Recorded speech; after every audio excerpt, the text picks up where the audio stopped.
اعوذ باللہ من الشیطان الرجیم بسم اللہ الرحمن الرحیم ودخل معه السجن فتیان قال احدهما انی ارانی اعصر خمرا وقال الآخر انی ارانی احمل فوق رأسی خبزا تأکل الطیر منه نبئنا بتأویلہ ان نراک من المحسنین۔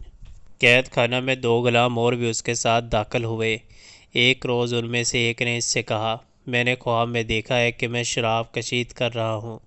دوسرے نے کہا، میں نے دیکھا کہ میرے سر پر روٹیاں رکھی ہیں اور پرندے ان کو کھا رہے ہیں۔ دونوں نے کہا، ہمیں اس کی تعبیر بتائیے، ہم دیکھتے ہیں کہ آپ ایک نیک آدمی